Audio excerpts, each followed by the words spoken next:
seconds and played in the NFL for a few years. But his specialty and his forte was what he did as far as running track and field. Won a Super Bowl with the 49ers in 1984. So we're gonna get into that. And he joins me live via Zoom. Welcome to the Rashad Show, Renaldo, Nehemiah.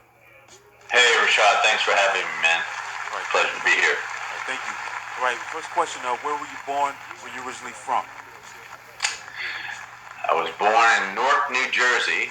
I'm a New Jersey boy. I resided in a small town south of Newark, Scotch Plains, Stanwood, New Jersey.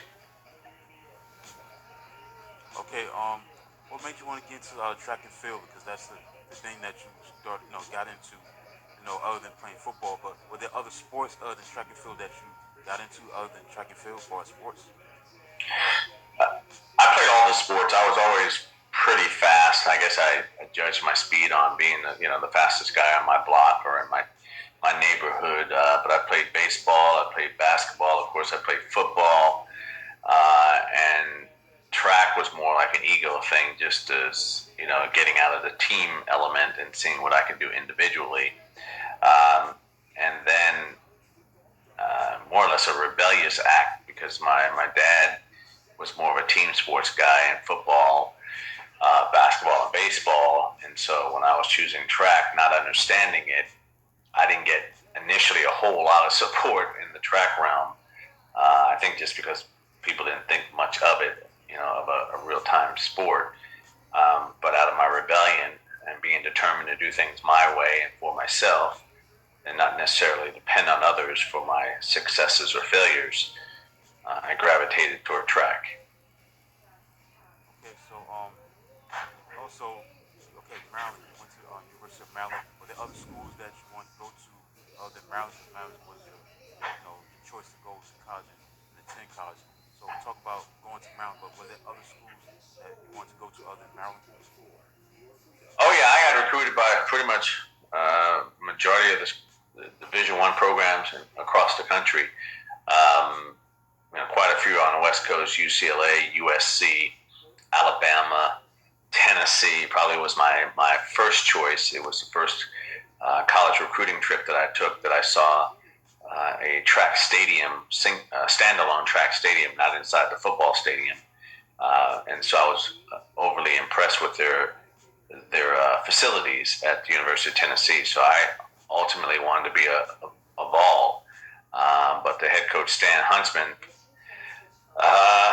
felt that I was going to, I was a high school flash and probably wouldn't be able to sustain what I had done in high school. So he didn't really I guess he had one scholarship to offer, and he didn't give it to anyone that I felt slighted by. Jason Grimes, who turned out to be a very, very good long jumper.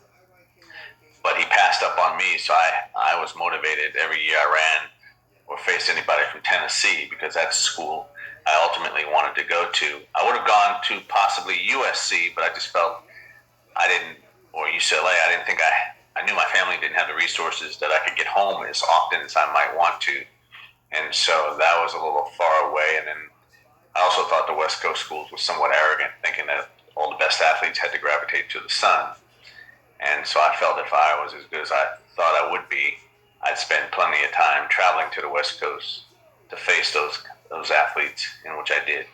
So Maryland, basically on my recruiting trip, I had the best recruiting trip ever because they just allowed me to be me. They didn't try to go over the top, doing too much for me. Just a lot of fellowship with the guys on the team, and that's what I really welcomed. I think I was more attracted to that than over the top type of recruiting. Like USC, my chaperone was Miss Hawaii, so they did things like that to impress me. But it was really about the team and the chemistry of the team and the people I was going to be around that enabled me to pick a school like Maryland, who was very competitive at that time. And so I felt it was the best fit for me. And it was only 3.5 hours away from my home by car. Okay, so was track and field the main thing that you did, during your time in Maryland, or did you want to play other sports other than track and field? Like was that Maryland? Well, I got recruited out of high school for both track and football, but I graduated high school about 5'10", 150 pounds.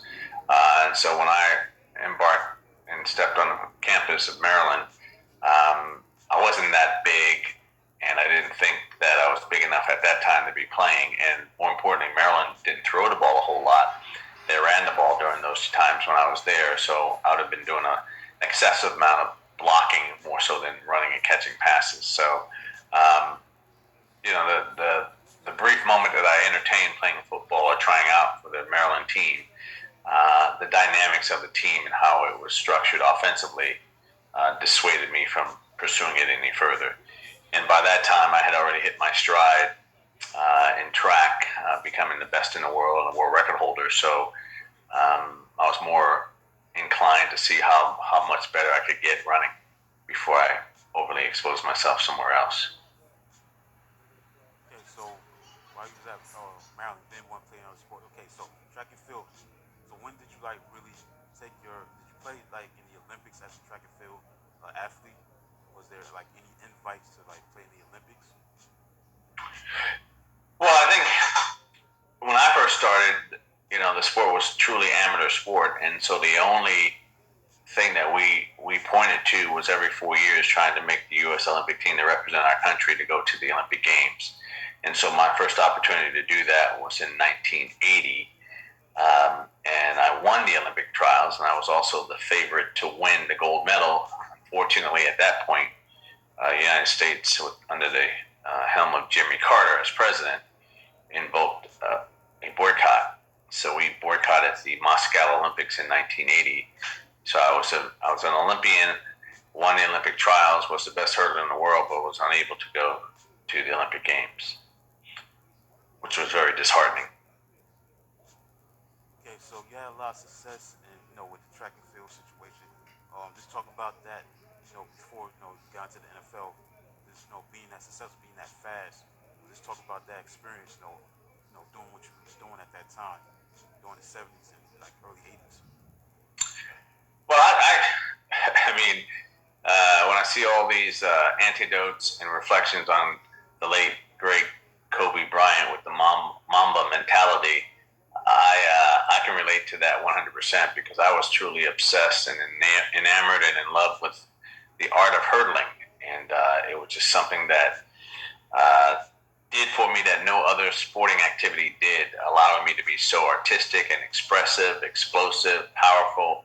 I had to study my opponents, study their strengths and their weaknesses, embrace those challenges, and in a game of thousands of seconds, let alone hundreds of seconds, where you can go from first to third faster than you can blink your eye. It was a race that was never over till it was over, and I was very intrigued by that aspect of it, that you had to be dialed in at all times. You could not let up at any point. Had to keep your foot on the pedal, and only the I say not just the physically strong, but the mentally strong were the ones who prevailed. And so I firmly believed that I was the best. I studied to be the best. I was determined to be the best. And even when I was and achieved being the best, I was never satisfied. I wanted more. I wanted to push myself more. Even when I was in the mindset that I was clearly the best hurdler out there and no one in the world could beat me, I didn't want that thought process to allow me to become complacent. And so I was very much a student of the sport every day, all day. And today the term is obsessive. And I was obsessed with it. So, but I think that's, when you see greatness in events and people are at that level or above everyone else, what separates them is that innate desire to be the absolute best and never satisfied, never thinking that is it. And that's all you have to offer. And you're always trying to find ways to push the envelope. And so anyone who was around me, whether it was friends or my teammates, I trained at a different level than a lot of people. I had a mindset of a different level. Even coming in as a freshman, I welcomed the challenges from sophomore, juniors, and seniors that were on the team, because I grew up as a youngster, in junior high school and all that, playing with the older kids, trying to match my talents and see where I was in comparison to them, and was determined to match them. Even if I couldn't, it didn't keep me from trying. So I think the only person who could get in my way was me. I never worried about any other individual, and so it was exciting times. I mean, when you're training and you're breaking world records in practice, it became understood that the intention was to replicate that performance in the actual races itself. So, I would have been slightly disappointed if I wasn't able to break the records that I did break, because I maintained the same mentality in a race that I did in practice. Okay, so let's fast forward to the NFL. What made you want to get into the NFL? Were there like teams, calling for you to come play for their teams?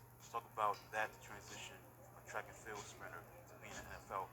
Did you want to go to the NFL, or was you approached by NFL teams? So my entree into the NFL was not by my own volition. I never had any ideas of grandeur to play in the National Football League. I on the heels of the boycott in 1980, very distraught and angry, and because I had trained all this time to go to the penultimate event, which is the Olympic Games, and now that was being taken away from me. And then on the heels of the 1980 boycott, the Eastern Bloc countries threatened and ultimately carried out their boycotting of the 1984 Olympic Games. So by the time I got to 1982, 2 years after the initial boycott, and not knowing what would happen in 1984, I became very disillusioned in why I was even running if I have no control over my destiny. If it was for politics that could say they'll go or they'll not go. And personally, I didn't feel like I signed up to be a pawn, to be manipulated. I had this God-given talent that I wanted the world to continue to see, but I was not in control of that. So back then they had a made-for-TV sports program called The Superstars, and they brought together the world's Americans, you name it, athletes from around the world and the globe to compete in a 7 out of 10 event made for TV, kind of like a decathlon kind of a thing.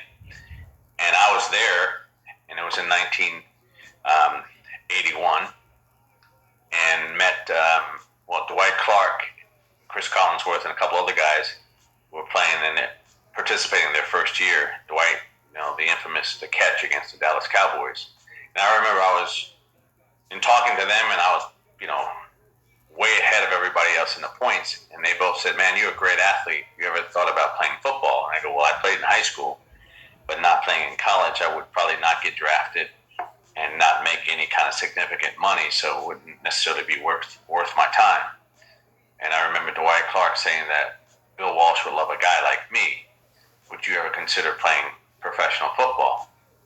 And I responded saying, yeah, what red-blooded American would not want to play America's pastime, football? I love football. So didn't think anything of it. And then the next morning, I got a phone call, and a gentleman on the other line said he was Bill Walsh. I thought it was a prank, to be honest with you. I didn't know Dwight Clark or Chris Collinsworth that well.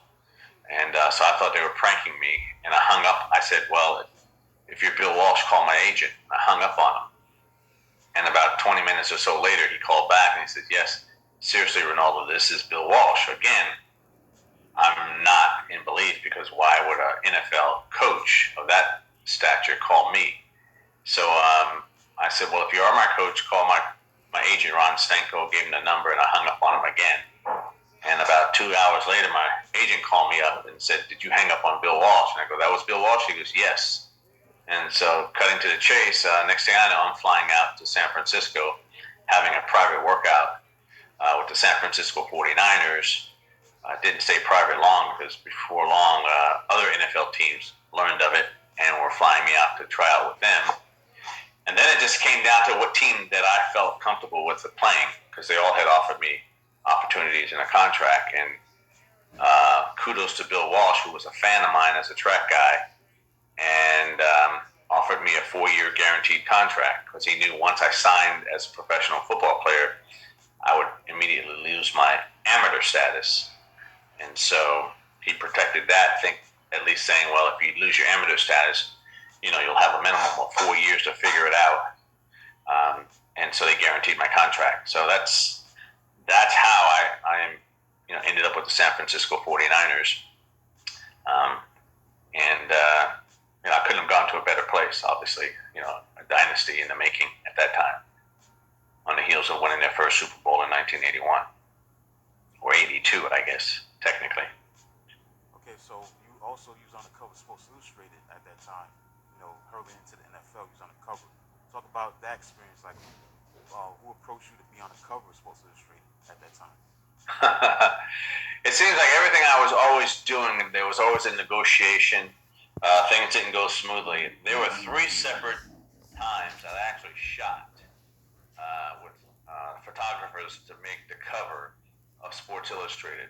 The first time, I might have the first and second times incorrect, but the first time I think Sugar Ray Leonard beat Roberto Duran, and so I was, pushed off the cover shoot that particular week for that to happen.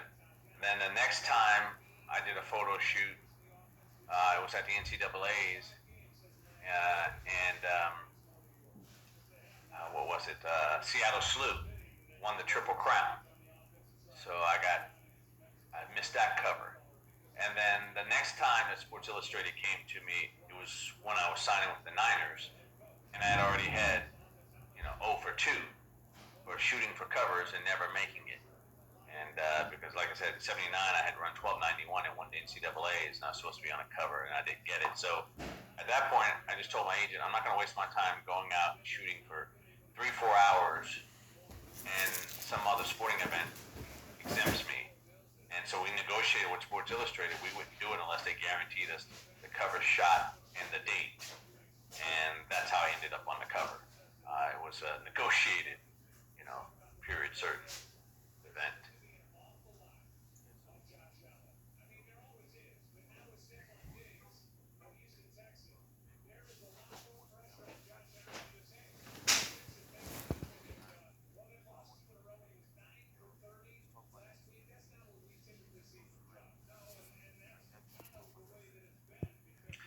That was it was an exciting season, but yet it was a bittersweet rookie season for me. One, because as you said, the league went on strike, but I was still getting paid.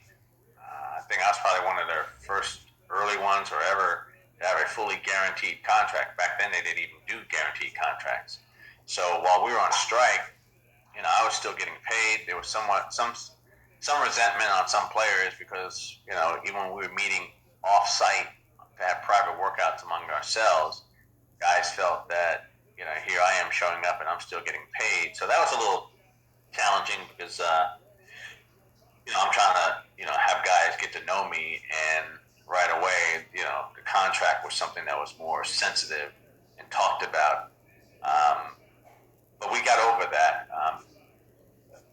I would have, ironically, we lost to the Redskins on a controversial play. But when I think back, when I decided to sign with the 49ers, the 2 teams that were the final 2 standing were the San Francisco 49ers and the Washington Redskins. And because I live here in Maryland, of course, the Redskins would have been great because I wouldn't have to go anywhere. But ultimately, I wanted to play for the San Francisco 49ers in Washington, D.C., but I couldn't do that. And so even though we lost out on a controversial play, interference call in the end zone on Ronnie Lott, I always think back and I go, well, had I signed with the Redskins, I would have won the Super Bowl that year. And I ended up winning the Super Bowl with the 49ers. But it was anticlimactic, I guess. No one wants to start their inaugural football season with a strike, and then we don't make the playoffs. But well, it was NFC championships. We made the playoff. We didn't make it to the Super Bowl. But it was still it was a very interesting first year. It was an eye-opening first year of just me exploring new territory and new terrain of professional athletes that were different than me, that came from team. Um, I had pulled a hamstring, I remember, in training camp, and Bill Walsh said to me that I had to understand the difference between pain and injury, to which I told him they were the same in track and field. Pain is an injury, and you can't run through that. But that was more the masculinity of football. So there were different mindsets, and people do play with a certain degree of discomfort and pain, if you will. And track athlete, we're very much in touch with our body. Anything out of sync, we pause. So I had to slowly gravitate to understanding that, okay, if it was uncomfortable, that's one thing. If it was painful and was preventing me from being able to run and perform my duties, that was something different. But all in all, my first year was okay. Like I said, I was like a kid in a candy store taking notes and looking at all the things of how the NFL functioned. Okay, so the following year, you make it to the playoffs, you go 7-6. You want to focus on the playoff run. You go up against Detroit. You win 24-23. Talk about that first experience winning, your first playoff game as a 49 as an NFL player. You win 24-23 against the Lions in Old Hempstead Park. Well, some of those games are a blur now, some 30, 40 years later. The, I can speak to it from the standpoint of how our team was built, the expectations of ourselves versus the expectations of the outside noise. Bill Walsh was he was referred to as the genius,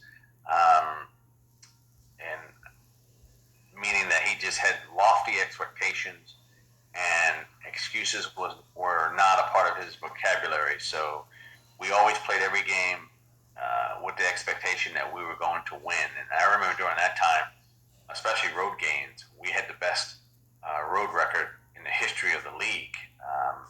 You know, we didn't lose hardly ever on the road. And so that mindset, it was that, we come in, we execute, we're already better than everybody. We know that, but we have to go out there and do it. So when you win that first playoff game, for me, with a seasoned team of veterans and a variety of experience at different levels, and all pro athletes on both sides of the ball, it was, No. I guess it was fascinating to see this finely tuned machine operating at this high level with this much talent and being a cohesive bunch. There weren't egos on the team, which was very nice because Joe Montana was the biggest superstar on the team as the quarterback, and probably was one of the most humble guys on the team, which enabled the other guys to elevate their play. So, even though I was a player, I was a fan of my own team watching, because I wasn't a starter at all. So it was nice to see how the pros played, the starters played, the confidence, and the cohesiveness as a team, which was enabling me to kind of blend in and then become more assertive with my own confidence in my play. Yes. Okay, so you win that game. So now you're going to the NFC Championship game. Obviously, controversy was the penalty. Redskins were a big time team. They had won the Super Bowl previous year. They beat the Dolphins. Now they're trying to go back to back. This is a great Redskins team, but they got off to a 21-0 start. But the 49ers came right back, tied at 21-21. Mike Brooks caught a touchdown pass to tie it. Solomon caught a touchdown pass, 76 yards. Wilson caught a couple of touchdown passes. Back in the game, 21-21. But there was a lot of controversy, obviously, with the pass interference call. Unfortunately, to lose the game, 24-21. And very close to getting to the Super Bowl. Let's talk about that experience. Obviously, playing in the Maryland, Washington, D.C. area. Talk about that game. Well, it was a good game. One, because it was home, right? So I know a lot of my friends and family would be in the stands, and I was first time playing here in D.C. Since I had left college, and so I had a couple of big catches in that game against Darryl Green and another one of the DBs. contributing in that game. And as you said, yeah, we had come back, and it was a a nip and tuck game. Uh, we got a bad call in the end zone, which ultimately led to our demise and losing that NFC Championship game. But and as frustrated as I was for our team, I at least felt that on a national platform, I caught a couple of 20-plus yard passes on the sideline, and felt that I was showing people that I could play the game. I could catch significant passes and be somewhat of a factor as far as sustaining drives and keeping us alive in our quest to try to win that NFC Championship game. Ultimately, you come out losing, so that's bittersweet. But again, I just felt we played as well as we could play, and refs are human, and the call didn't go our way. So the next season rolls around, Rashad Mitchell. 1984, 49ers, one of the great teams of all time.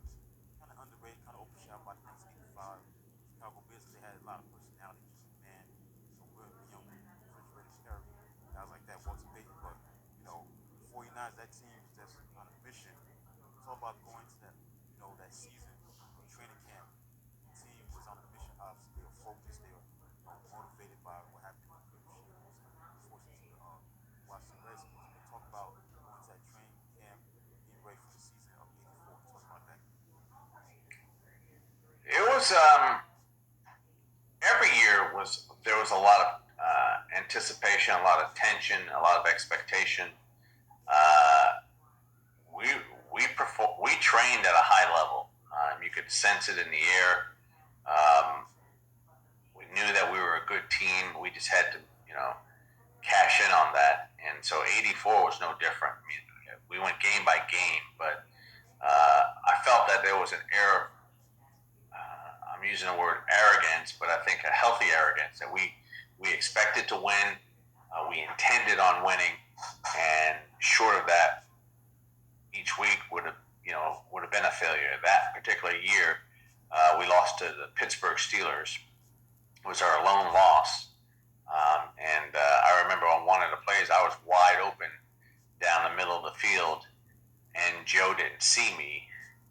And then Bill called the same play again, but they saw that I had broken free, so I was covered on that one. But other than that, to go 15-1 and then dominate the Dolphins in the Super Bowl, that was indicative of the season that we played. We pretty much dominated most teams.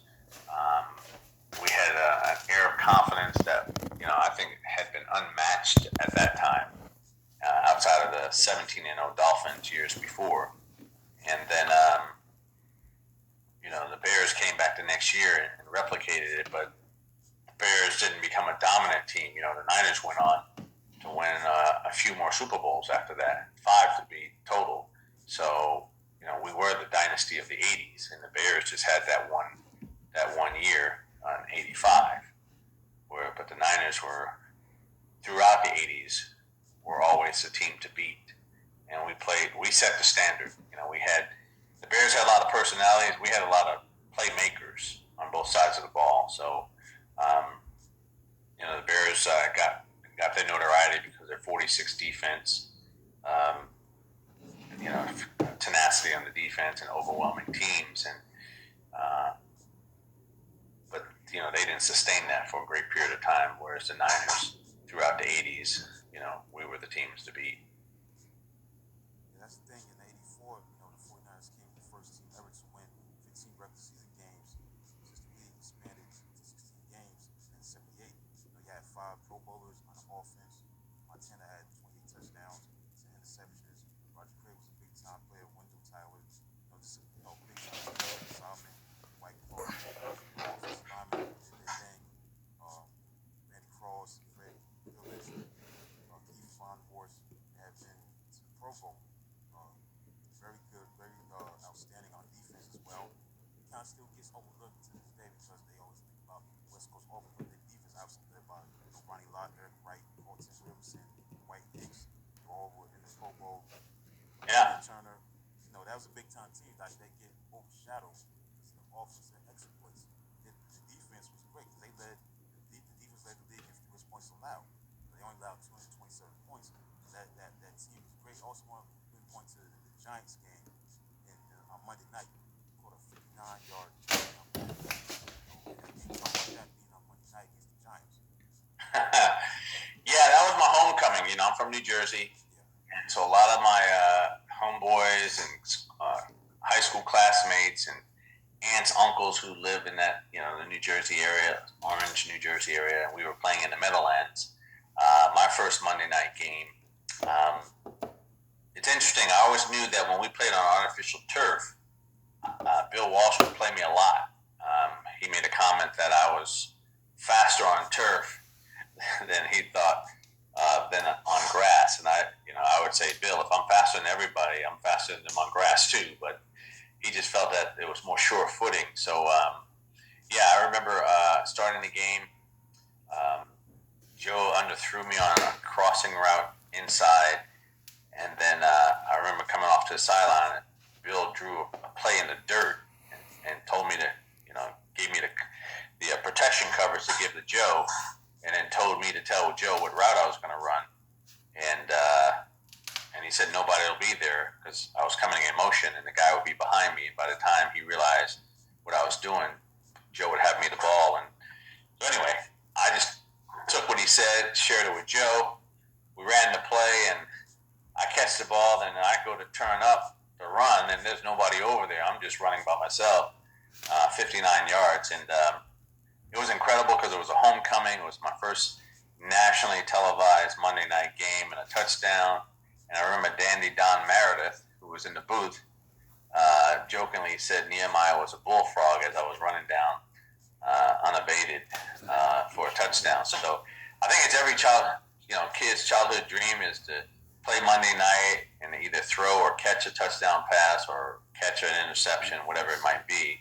And it just lined up perfectly. A New Jersey kid playing in New Jersey in front of his friends and family, playing for the Hall of Fame quarterback Joe Montana.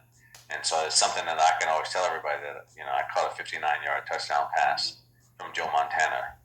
And it doesn't matter how many years I did play or didn't play, that happened. And so that's a fact. Yes, let's fast forward quickly to the playoffs.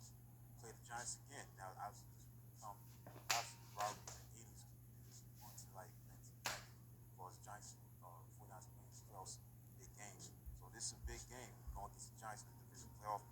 Your team wins 21 to 10. Montana threw over 300 yards, 3 touchdown passes, 9 passes caught by Dwight Clark. He had 112 yards receiving and a touchdown. Let's talk about that win against the Giants. You beat them the second time you played on Monday night. You beat them. Now you play them again. Talk about that win, Candlestick, in the divisional playoff. Well, for many years, the NFC was the better conference than the AFC. So, and the Giant team, they had LT, they had everybody back then. And Jim Burke, they were loaded as well. And they were a physical team. That's one of the things that the NFC back then was extremely physical. And so we knew coming into that game that it was going to be a bruiser. Even no matter how much talent we had on offense, their defense was going to make us earn every yard and earn every catch. And so we had to prepare our mindset for that. It helps that you have 4 All-Pros on the other side with Ronnie Lott and Carlton Williamson and Eric Wright and Dwight Hicks. I always tell everybody, I said, we always worried about the games, and I said I had to make it through practice. So I had the biggest, and the baddest DBs to play against in practice. So they more than prepared me for anybody we were playing. But no one can prepare you for Lawrence Taylor. And I remember catching a short pass, or was it a short pass? Yeah, it may have been a short pass, and he didn't hit me solidly, but he glanced, hit me through my hip area, and I remember how that felt and how that hurt. And LT didn't like receivers running across the middle, and he would let you know that they clothesline you. It was a physical, nasty era back then.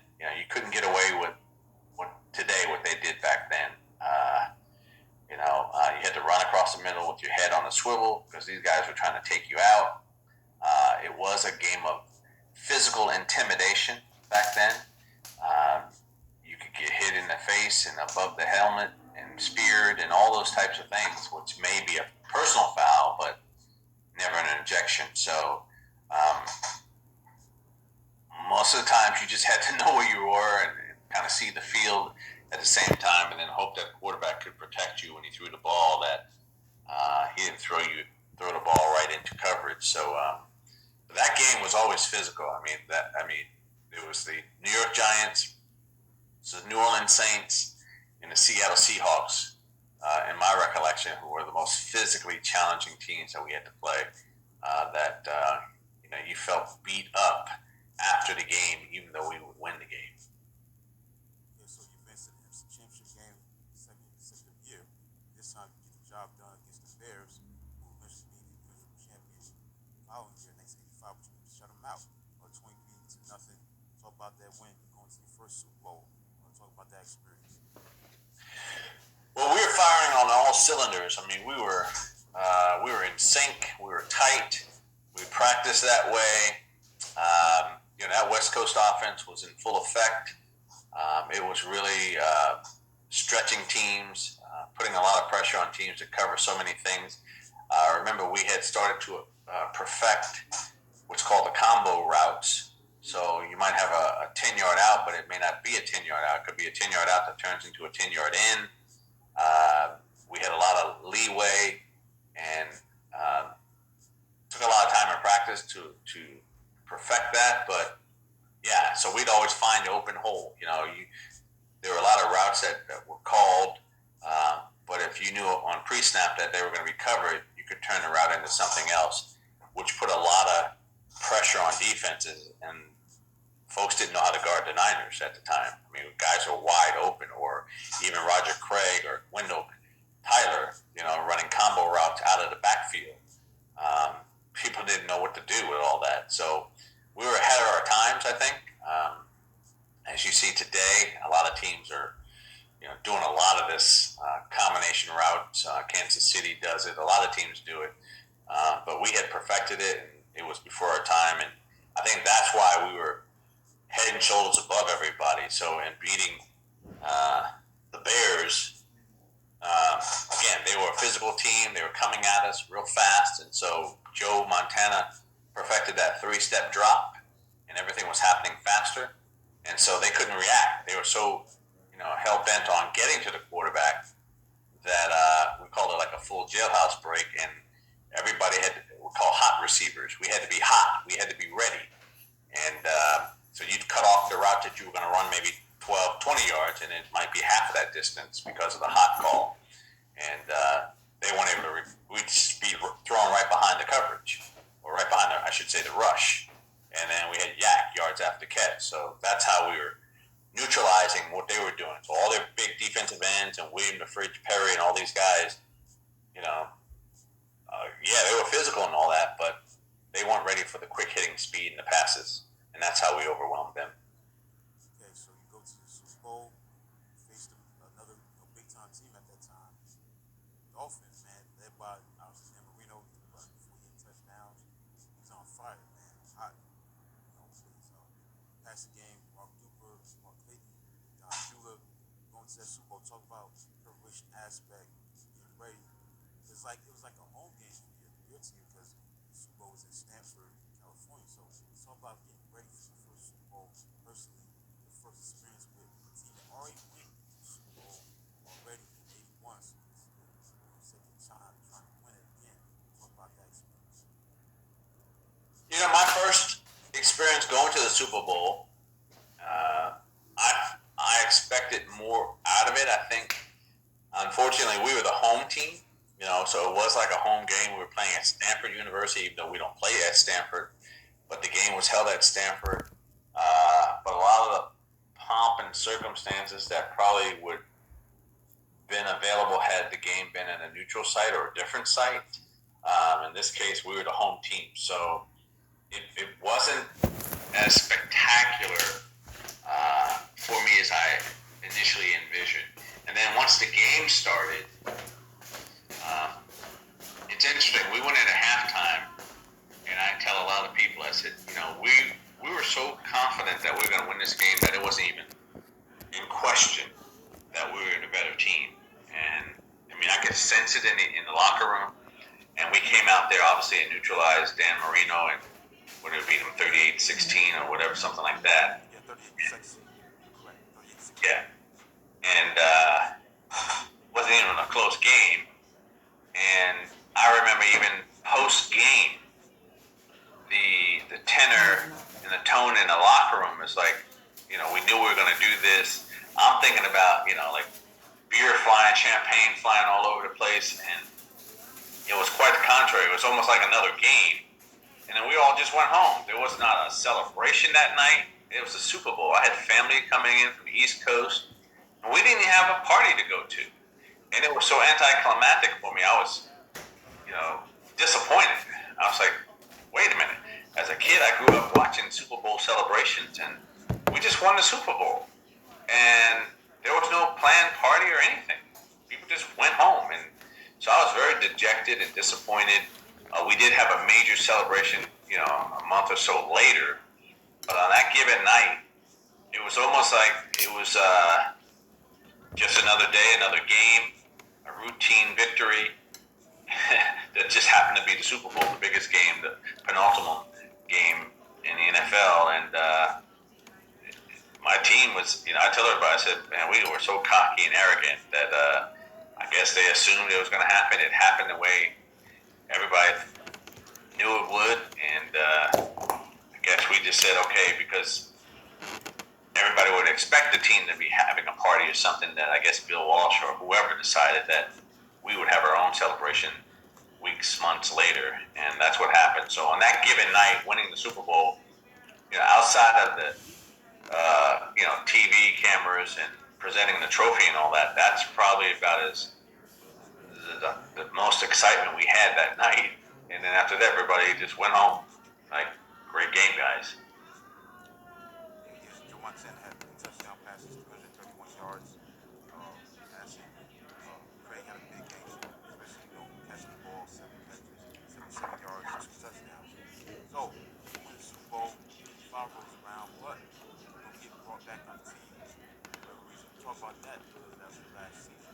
Went so wrong. The 49ers in 84. What went wrong? Why was you brought back to 49ers? That's been something that has been, I guess, reported incorrectly for all these years. I was on the team. I got hurt in a preseason game against the Buffalo Bills, and I tore L4 and L5 making a catch. And so I was on injured reserve. And so requiring surgery, but the surgeon said that he felt that it could heal if I didn't play. So being unable to play, they put me on injured reserve. And then as I was getting better, which was very late in the year, there was thoughts of trying to reactivate me on the active roster.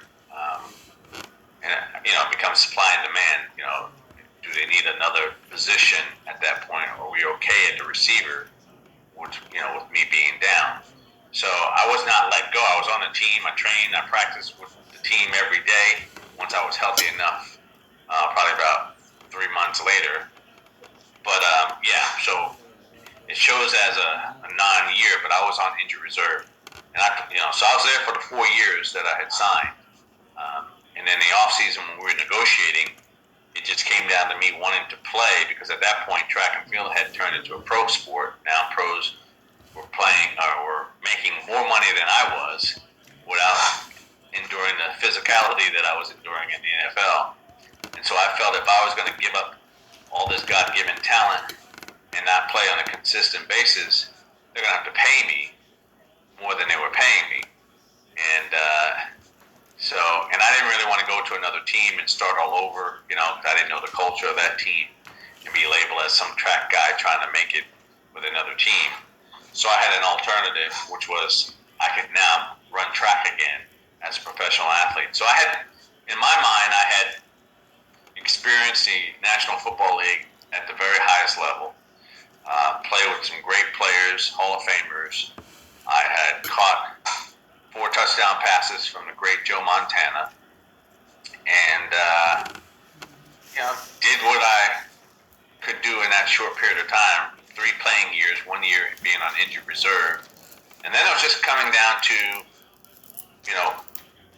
what sport was going to enable me to maximize my athletic talent. Was it going to be football or was it going to be track? Well, track, I already knew where I stood, so I felt at the end of the day that I could have an impact immediately by going back to track, as opposed to continuing to try to prove that I can play, but maybe not getting the opportunities as readily as I wanted. So I chose not to resign and went back to running track in 1986.